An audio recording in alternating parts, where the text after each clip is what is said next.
Hello friends, मैं विनीत सेन स्वागत करता हूं आपका हमारे यूट्यूब चैनल के और आज मैं आपके लिए गणित सब्जेक्ट से संबंधित एक टॉपिक लाया हूं, प्रायिकता, जिसे हम इंग्लिश में प्रोबेबिलिटी भी कहते हैं। और ये टॉपिक कक्षा 10वीं से संबंधित बहुत महत्वपूर्ण टॉपिक है और आज हम इसी टॉपिक पर चर्चा करेंगे। और कभी कभार कॉम्पिटिटिव एग्जाम में भी इससे क्वेश्चन पूछा जाता है। ठीक है, तो आज सबसे पहले हम इसके सूत्रों पर चर्चा करेंगे।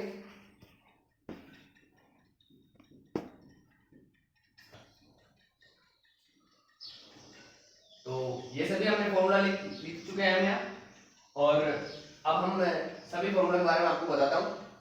ये जो फर्स्ट फॉर्मूला है, ये है किसी भी घटना के होने की प्रायिकता। मतलब किसी भी घटना होने की प्रायिकता है, उसका फॉर्मूला है अनुकूल घटना बटा कुल घटना। अनुकूल घटना क्या होगी? जो भी हमें प्रश्न पूछेगा वो अनुकूल घटना होगी, और बाकी जो बची हुई जो टोटल कुल घटना है वो कुल घटना होगी। ठीक है, और जो सेकंड क्वेश्चन है, सेकंड फॉर्मूला क्या बोलता है? किसी भी पी ऑफ ए मतलब किसी भी घटना के होने की प्रायिकता, और जो ये पी ए बार है ये बोलता है कि किसी भी घटना के नहीं होने की प्रायिकता। और इन दोनों का जो योग होगा मतलब सम होगा वो किसके इक्वल होगा? 1 के इक्वल। और इसी प्रकार जो थर्ड फॉर्मूला है वो बोलता है कि जो प्रायिकता की जो लिमिट है, मतलब प्रायिकता की जो सीमा है, उसका मान कहां से कहां तक होगा? उसका मान 0 से बड़ा होगा या 0 के बराबर हो सकता है, और या फिर 1 से छोटा और 1 के बराबर। मतलब उसका जो मान है किसी भी प्रायिकता की, किसी भी घटना की प्रायिकता की, वो 0 से बड़ा होगा और 1 से छोटा होगा, इनके बराबर भी हो सकता है, लेकिन कभी 0 से छोटा नहीं होगा और कभी भी 1 से अधिक नहीं होता। तो अभी हम इस टॉपिक से संबंधित कुछ क्वेश्चनों पर चर्चा करते हैं। ठीक है, और मैं आप इसको नोट कर लीजिए, फिर मैं इसे रब कर देता हूं।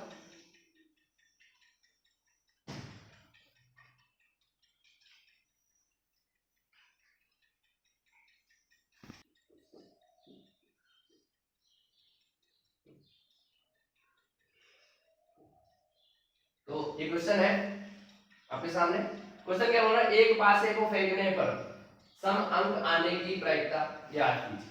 ठीक है, तो सबसे पहले अपन क्या करेंगे? एक पासे पर कितने अंक होते हैं भाई? वो सबको पता है, 6 अंक होते हैं। तो मैं लिख देता हूं सबसे पहले कि पासे पर कुल अंक कौन कौन से होंगे? 1 2 3 4 5 6। ठीक है, और अभी क्वेश्चन क्या बोलता है? पासे को फेंकने पर सम अंक मतलब इवन नंबर्स, इंग्लिश में हम इसे इवन नंबर्स में बोलते हैं। तो सम अंक कितने होंगे हमें पता है,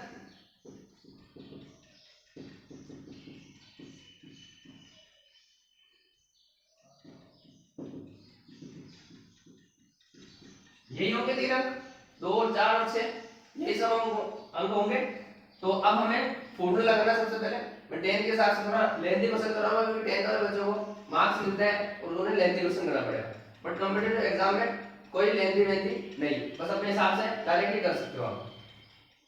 तो फॉर्मूला क्या होता है? जैसे पूरा लिख देता हूं कि पासे को फेंकने पर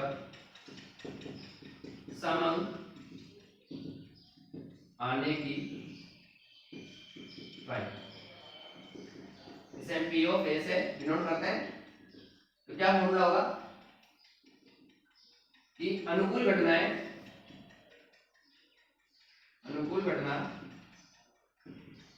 बटा कुल घटना। ठीक है, तो अब अनुकूल घटनाएं क्या होगी? अनुकूल घटनाएं वही होगी जो प्रश्न पूछेगा। प्रश्न क्या पूछ रहा है कि पासे को फेंकने पर सम अंक आने की प्रायिकता। तो सम अंक कितने हैं?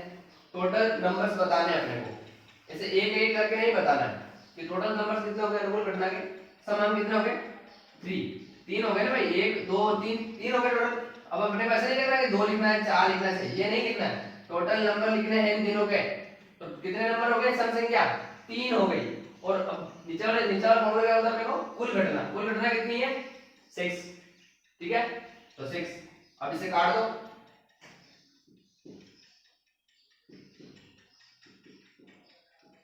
ये इसका आंसर, करेक्ट आंसर। ठीक है, इसी प्रकार अब हम दूसरा क्वेश्चन भी लेंगे। मैं उम्मीद करता हूं आपको समझ में आया होगा, और अगर फिर भी समझ में नहीं आया तो कमेंट बॉक्स में कमेंट करें। ठीक है। अब मैं दूसरा क्वेश्चन लेता हूँ इसी से संबंधित, मैं इसे रफ कर देता हूँ और आपको उतारना है तो नोट कर लो।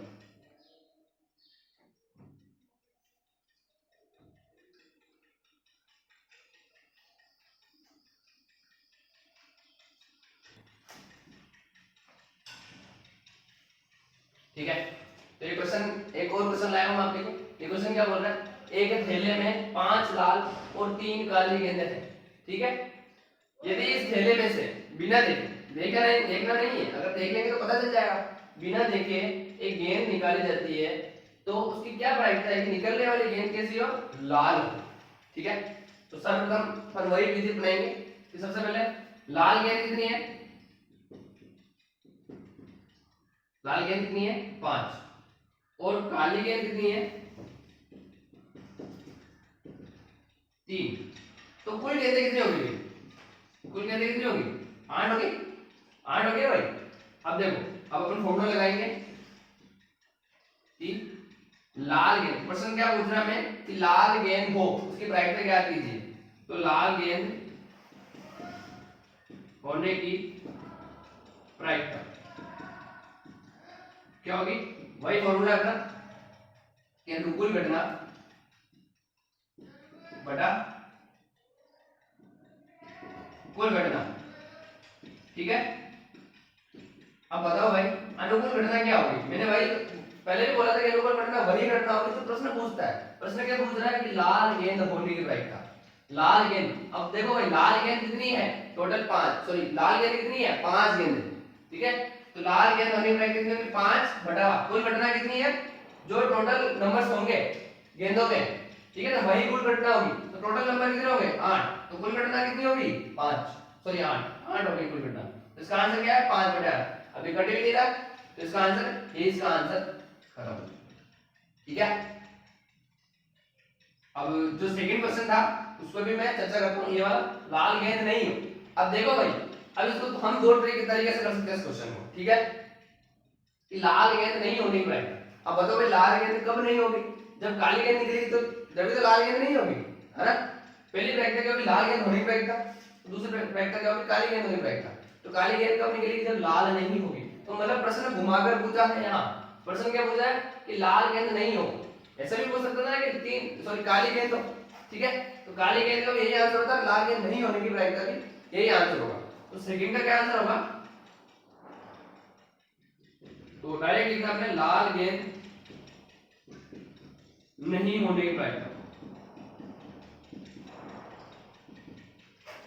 यहाँ जगह नहीं है मेरे पास, तो मैं इसे रफ करता हूं पहले, इसे भी आप नोट कर लो, मैं इसे भी मिटा देता हूं।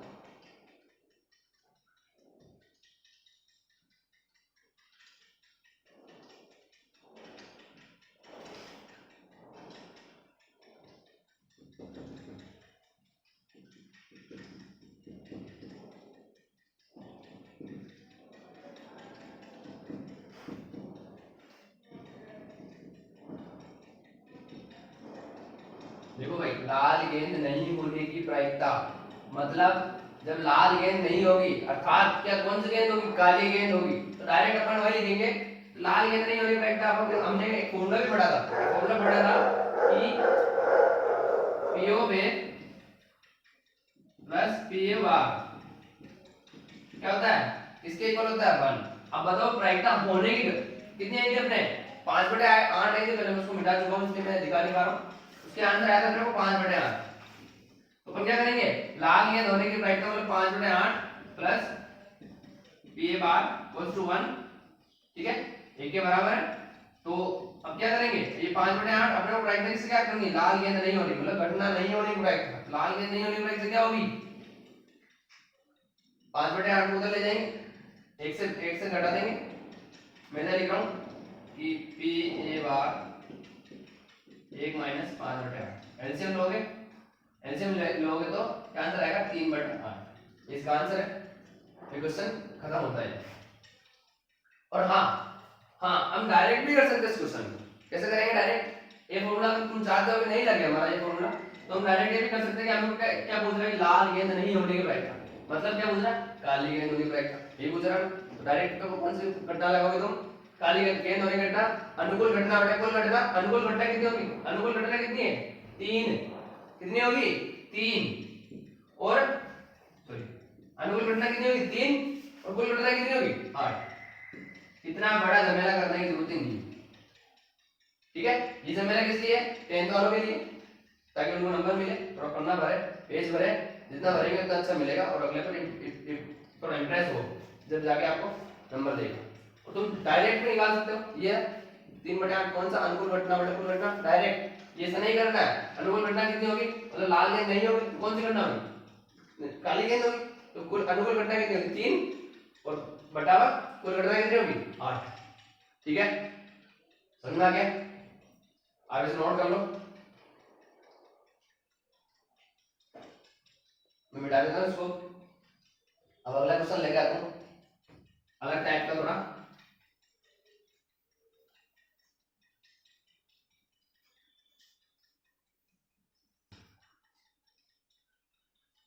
अब देखो, ये क्वेश्चन थोड़ा अलग टाइप का है। ये क्वेश्चन क्या बोल रहा है? एक सिक्के को उछालने पर प्रायिकता ज्ञात कीजिए कि कौन सा कार्य प्रायिकता? कि एक चित्त या एक पट। ऐसा मैंने मॉडिफाई किया है इस क्वेश्चन को। ऐसा क्वेश्चन कभी नहीं पूछेगा, मैंने इसलिए पूछा है क्योंकि अपना टाइम बचे। और सेकंड क्वेश्चन क्या है? दो चित्त या दो पट, क्योंकि जब दो पट आएगा और दो चित्त आएगा, दोनों की प्रायिकता सेम ही होगी। ठीक है, और एक चित्त और एक पट आने की प्रायिकता सेम ही होगी, तो दोनों का आंसर सेम ही होगा। अगर ऐसा पूछे तो भी वही आंसर लाना, और ये वाला पूछे तो भी वही आंसर लाना। तो अपन पहले फर्स्ट वाले को सोल्व करते हैं। ये क्वेश्चन क्या बोल रहा है? एक सिक्के को उछालने पर। ठीक है, अब एक सिक्के को अगर हम उछालेंगे तो ये क्वेश्चन है, एक सिक्के में दो सिक्के होगा। ठीक है, यहाँ मैंने गलती कर दी। तो दो सिक्के को उछालने पर सर्वप्रथम देखो भाई, अगर हम दो सिक्कों को उछालेंगे तो कुल घटना या सभी संभव घटना कौन कौन सी होगी? दो सिक्कों को उछालने पर संभव घटनाएं।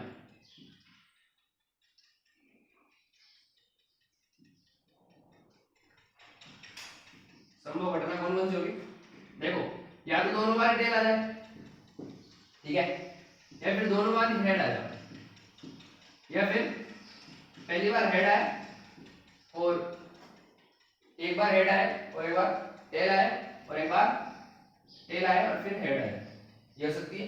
इसके अलावा कोई घटना नहीं हो सकती है। ऐसा तो बड़ा हो नहीं सकता कि भाई आपके दिमाग में आ जाए क्या होता, सिक्का खड़ा रह जाए, ऐसा नहीं होगा, ऐसा कभी नहीं होगा। अगर किसी समतल पर अगर हम किसी सिक्के को उछालेंगे तो वो हमेशा फिक्स है, या तो हेड आना है टेल आना है, सिक्का खड़ा नहीं होगा। और ऐसा कभी क्वेश्चन नहीं पूछेगा कि सिक्का खड़ा हो जाए तो फैक्टर ज्ञात कीजिए, कभी क्वेश्चन नहीं पूछेगा। क्वेश्चन ये पूछेगा कि या तो हेड आए या फिर टेल आए। तो ठीक है, तो ये अपना क्वेश्चन हुआ। फिर अपन क्वेश्चन क्या बोल रहा है कि एक चित्त या एक पट। अब बताओ भाई, जब जिसमें एक केवल एक, ठीक है, एक चित्त, केवल एक चित्त या केवल एक पट। अब बताओ, चित्त का मतलब अगर किसी को पता नहीं हो तो चित्त का मतलब होता है हेड और पट का मतलब होता है टेल। ठीक है, याद करने का तरीका टी और टी, टै, पट का टै और टेल का टी, याद करने का तरीका है। और बचा जो हेड ही होगा। ठीक है, ठीक है ना। अब क्वेश्चन क्या बोल रहा है? एक चित्त या एक पट आने की प्रायिकता। सीधी सी बात है, लिखो एक बार, एक चित्त या पट आने की प्रायिकता।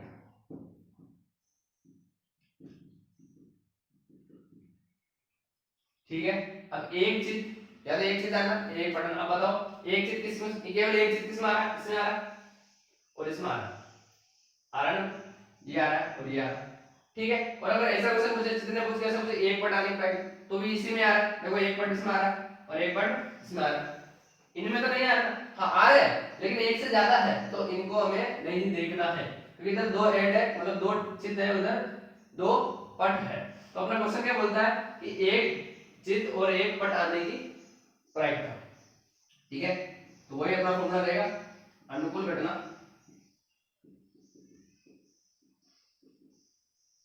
बटा कुल घटना। अब बताओ भाई, अनुकूल घटना कितनी है? टोटल घटना कितनी होगी? 1 2 3 और 4, टोटल 4 हुई, होगी नहीं होगी? अब बताओ भाई, अनुकूल घटना मतलब मैंने फिर बताता हूँ कि अनुकूल घटना वही घटना होगी जो प्रश्न पूछेगा। प्रश्न क्या पूछ रहा है कि एक चित्त या एक पट। अब बताओ, एक चित्त या एक पट आने वाली कौन कौन सी घटना है? तो ये देखिए, दो घटना ही है, तो कितनी घटना होगी अनुकूल घटना? 2। ठीक है, और कुल घटना कितनी होगी? 1 2 3 और 4। इसको काट दो, कट रहा है 2 एकम 2 2 दूना 4, तो इसका आंसर परफेक्ट आंसर। और अगर ये क्वेश्चन पूछे कि एक चित आएगा तो यही आंसर होगा, और एक पट आएगा तो यही आंसर होगा, और सेम मेथड होगा, बिल्कुल सेम मेथड। और जो सेकंड क्वेश्चन है उस पर भी हम चर्चा करते हैं। मैं इसको मिटा देता हूं एक बार।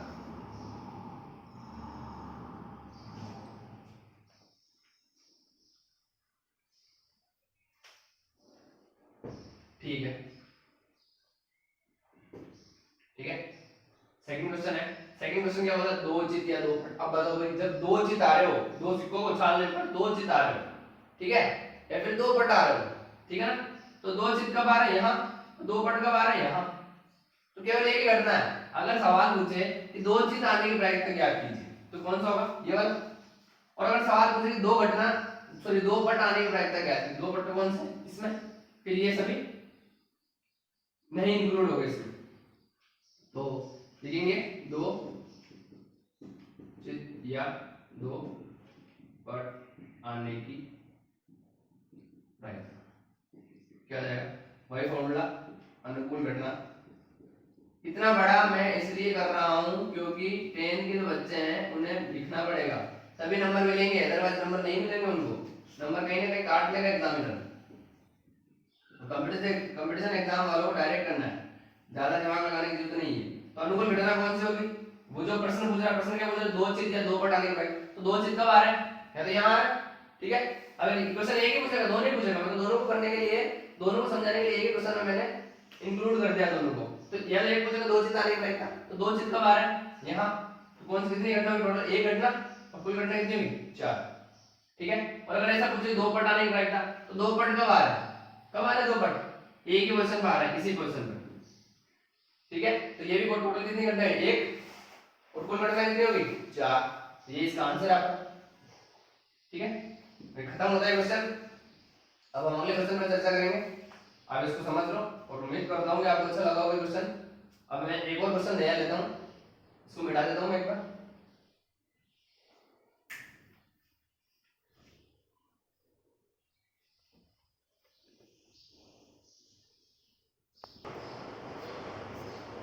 तो अगला क्वेश्चन आपके सामने है, क्या बोल रहा है क्वेश्चन कि एक पासे को दो बार उछालने पर की प्रायिकता ज्ञात करो कि अंकों का योग कितना हो, 7 हो, या फिर 10 हो, या फिर 13 हो, ठीक है। तो इसके लिए अपन सबसे पहले क्या करेंगे कि सबसे पहले अपन अनुकूल घटनाएं देखेंगे, दो पासे को अगर एक पासे को दो बार उछालेंगे या फिर दो पासों को एक बार उछालेंगे, सेम घटना होगी, नो प्रॉब्लम, ठीक है, कंफ्यूज होने की जरूरत नहीं है। आंसर क्या हो जाएगा कि एक पासे को दो बार उछालो या दो पासे को एक बार उछालो, घटनाएं सेम रहेगी। एक पासे को दो बार उछालने पर संभव घटनाएं कौन सी होगी, मैं लिख रहा हूं आपके सामने सभी संभव घटनाएं, और ये देखिए, या तो पहली बार उछालेंगे एक पासे दो बार, पहली बार उछालने पर एक आ जाएगा, या फिर दोनों बार एक आ जाएगा, या फिर एक आ जाएगा फिर दो आ जाएगा। तो ये सभी संभव घटना मैंने आपके सामने लिख दी है। क्वेश्चन क्या बोल रहा है, एक बार वापस बता देता हूं कि एक पासे को दो बार उछालने पर प्रायिकता ज्ञात करो कि अंकों का योग कितना हो, 7 हो। तीन क्वेश्चन पूछ दिए मैंने एक क्वेश्चन में, 10 हो या 13 हो, ठीक है। तो क्या करना है इसमें, सबसे पहले अपने को सभी संभव घटना याद करनी पड़ेगी कि सभी संभव घटना कौन कौन सी, एक पासे को अगर दो बार उछालोगे, या फिर अगर एक पासे को दो बार उछालो या फिर तुम दो पासों को एक बार उछालो, घटना ही यही रहेगी। मतलब क्या मतलब दोनों बार एक आ जाए, या फिर मतलब पहली बार उछालने पर एक आए, दूसरी बार दो आए, या फिर पहली बार एक आए, दूसरी बार तीन आए, इसी प्रकार सारी घटना है, ठीक है। तो पहला क्वेश्चन क्या बोलता है, मेरे पास नीचे जगह नहीं है, मैं साइड में कर देता हूं, ठीक है। पहला क्वेश्चन क्या बोल रहा है, पहला क्वेश्चन बोलता है कि अंकों का योग 7 हो, मतलब अंकों का योग मतलब इन दोनों अंकों का योग 7 हो। तो कहां हो रहा है, अंकों का योग 7 है, एक यहां हो रहा है 6 और 1 7, और एक देखो 5 2 7 हो रहा है, और या फिर 1 3 और 4, यहाँ 4 और 3, 5 और 2, ये यहाँ देखो अंकों का योग 7 हो रहा है, इन दोनों को जोड़ने पर कितना आ रहा है 7। तो भाई क्या प्रायिकता होगी, सवाल लगाएंगे कि अंकों का योग 7 होने की प्रायिकता, लिख देता हूं मैं, अंकों का योग 7 होने की प्रायिकता। देखो भाई क्या होगा, अंकों का योग 7 होने की प्रायिकता, वही फॉर्मूला लगाओ, अनुकूल घटना, मैं शॉर्टकट में लिखता हूं, जगह नहीं है पास, अनुकूल घटना बटा कुल घटना। अब देखो एक बार फिर बता देता हूं कि अनुकूल घटना वही घटना होगी जो प्रश्न पूछेगा हमें। तो अनुकूल घटना कौन सी है, जो प्रश्न पूछ रहा है। प्रश्न क्या पूछ रहा है कि अंकों का योग 7 हो, तो अंकों का योग 7 किन किन पोजीशन में आ रहा है, 1 2 3 4 5 और 6, टोटल 6 घटनाएं ऐसी है जब अंकों का योग क्या आ रहा है, 7 आ रहा है। तो क्या हो जाएगा, 6 बटा कुल घटना कितनी होगी, 36। इन सभी को जोड़ने पर कितनी घटना आएगी, 36। अगर हम इसको काटेंगे तो कितना आएगा, ये इसका आंसर। ठीक है, समझ में आ गया आपको। और अगला क्वेश्चन क्या बोल रहा है कि अंकों का योग 10 हो, सेम इसी पैटर्न से करना। अंकों का योग 10 किन किन पोजीशंस में होगा, देखो यहां मैं बता देता हूं, ये आपको कंफ्यूजन नहीं हो। देखो यहाँ 6 और 4 10 हो रहा है, 5 और 5 10 हो रहा है, और यहाँ 4 और 6 10, और क्या हो रहा है, नहीं, और कहीं भी नहीं। ठीक है, टोटल कितनी घटना हुई, 3 घटना हुई। कितनी घटना हुई, मैं पूरा नहीं लिखूंगा, मैं डायरेक्ट कर रहा हूँ। ठीक है, आपको पूरा करना पड़। तो टोटल कितनी घटना, अनुकूल घटना कितनी होगी, 3 बटा कुल घटना कितनी होगी, 36। तो काटोगे आप तो कितना आएगा, 1/12, मतलब ये इसका आंसर। ठीक है, और थर्ड क्वेश्चन क्या बोलता है कि अंकों का योग कितना हो, 13। अब देखो ज्यादा दिमाग नहीं लगाना है, यहां से पता कर लेगा, यहां से साइड से, यहाँ साइड में अधिकतम योग कितना आ रहा है, 11, उधर अधिकतम योग कितना आ रहा है, 12। मतलब बड़ी से बड़ी संख्या को जोड़ने पर भी 12 योग आ रहा है, लेकिन 13 तो आ ही नहीं रहा है। 13 क्या होती है, 12 से बड़ी होती है, तो 12 आ रहा है, तो 13 तो आ ही नहीं रहा है। तो 13 संख्या अगर नहीं आ रही है, अंकों का योग करने पर 13 संख्या नहीं आ रही है, तो अंकों का सॉरी क्या प्रायिकता हो जाएगी, 0। क्या प्रायिकता हो जाएगी उसकी, 0। क्वेश्चन क्या बोलता है कि 13 अंक किसी भी पासे को 2 बार उछालने पर, या किसी एक पासे को 2 बार उछालना है, या फिर 2 पासों को 1 बार उछालने पर, तो अंक प्रायिकता होगी इसकी, अंकों का योग 13 होने की प्रायिकता। अंकों का योग 13 कब होगा, कभी नहीं होगा, किसी भी कंडीशन में नहीं होगा 13। तो इसका आंसर क्या होगा, 0। यही क्वेश्चन है, और अधिकतर ये क्वेश्चन आता है और इंपॉर्टेंट क्वेश्चन है। ठीक है, एक लास्ट क्वेश्चन पर और चर्चा करते हैं, फिर ये टॉपिक आपके लिए पूरा खत्म हो। बस मिटा देता हूं इसको।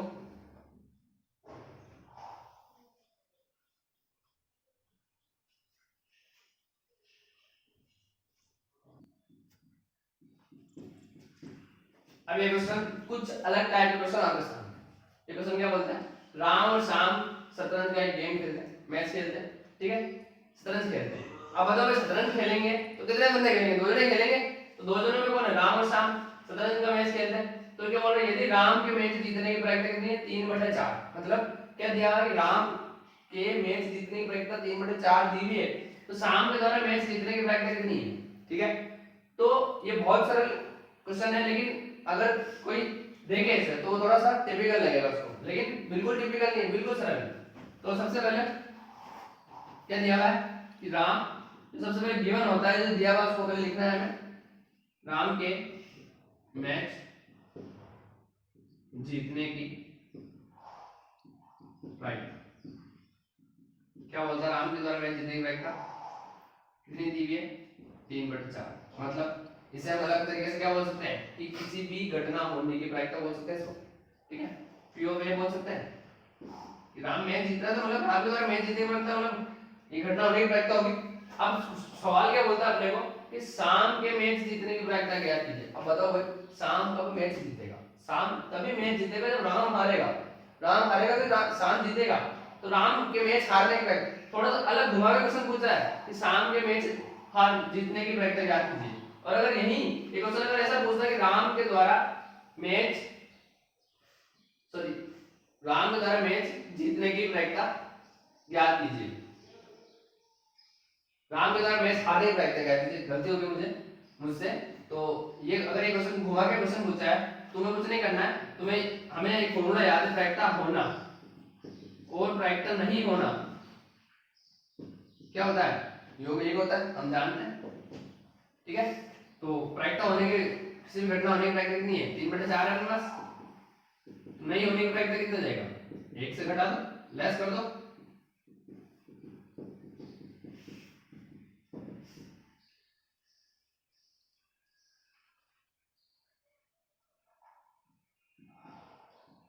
ये इसका आंसर खत्म होता है। तो मतलब आंसर क्या है आपके पास? यही आंसर है।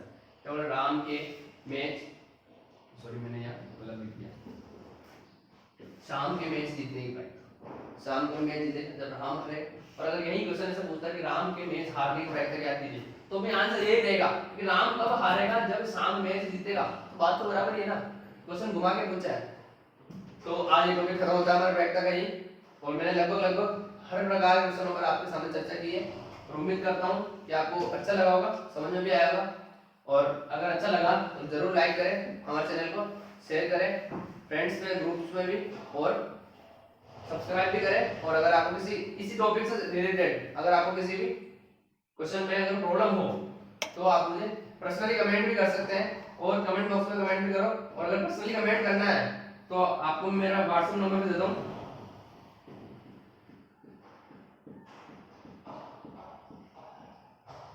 ये मेरा व्हाट्सएप नंबर है।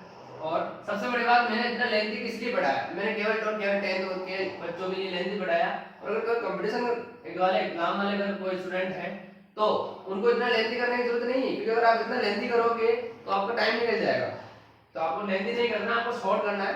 और इतना तो मैच्योर हो जाते हैं कि हम डायरेक्ट शॉर्ट भी कर सकते हैं प्रश्नावली, इतने इजी प्रश्नावली है। पर हमें, मैंने इतना लंबा थ्योरी इसलिए लिखी है क्योंकि 10th के बच्चों को मार्क्स लाने पड़ते हैं। तो अगर मार्क्स तभी मिलेंगे उनको जब उन्होंने कुछ लिखा होगा। तो इसलिए मैंने इतना लेंथी करवाया और क्वेश्चन को एक तरीके से समझाया। तो मैं उम्मीद करता हूँ वापस कि बहुत अच्छा लगा होगा आपको वीडियो, और जरूर लाइक करें, शेयर करें, सब्सक्राइब करें, और बेल आइकन को जरूर प्रेस करें। धन्यवाद।